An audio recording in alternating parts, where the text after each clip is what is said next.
Thank you for visiting Utah Bankruptcy Questions and Answers. This is a video series presented by attorney Amy Butters to help people in Huntsville, Utah find answers to questions they have about bankruptcy. If you need to speak with a bankruptcy lawyer in Huntsville, call Amy at 801-513-DEBT. That's 801-513-3328. Will I lose my tax return or tax refund if I file for bankruptcy?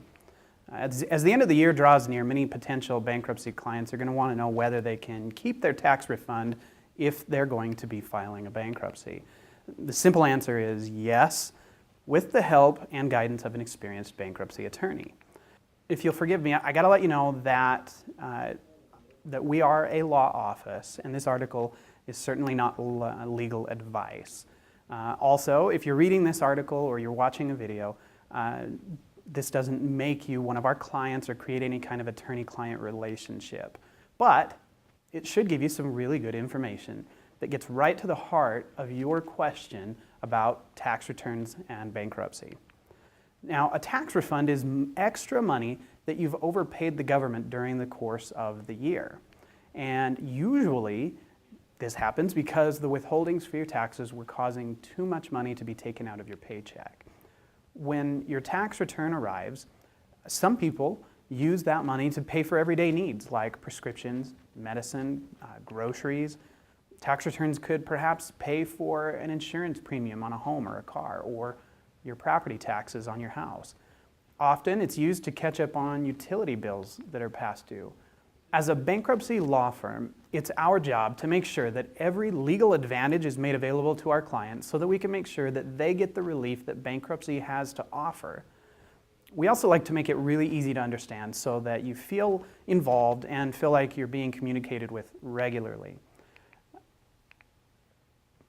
In bankruptcy, a potential tax refund is just like any other asset. It's going to have to be disclosed to the court.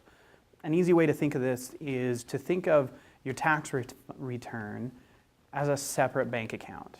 While you're allowed to protect assets like balances in bank accounts in some circumstances, these bankruptcy exemptions have limits. So depending on the amount of the tax refund, you may be able to protect 100% of it or maybe only a portion of it. If you're filing bankruptcy in Utah, the timing of when you actually file your bankruptcy has a lot to do with whether your tax return can be protected.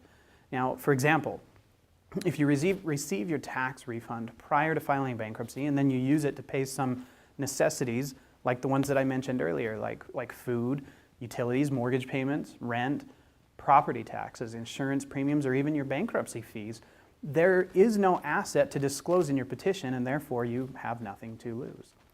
If, however, you receive your tax refund after filing bankruptcy, the refund becomes property of the bankruptcy estate and you could lose some or all of it to the trustee. So what should you take away from this video? First, seek out the advice of an experienced bankruptcy attorney. And second, do so early and plan ahead well before you intend to file. When clients come in to see us, early enough, we can offer them many more options to help protect assets like a tax refund than we can for somebody who comes in to see us at the last minute, such as someone who comes in one day before a foreclosure sale or a wage garnishment that's already hit them, where now filing bankruptcy has to happen immediately in order to try and save their home or preserve their wages. Now, if you enjoyed this video, but you feel like you still have some unanswered questions, don't worry, we've got you covered. We've actually created an entire video series that answers all the commonly asked questions about bankruptcy. Go ahead on over to our website, and there you'll be able to download our free ebook, and you'll be directed to our main website where the entire video series is located.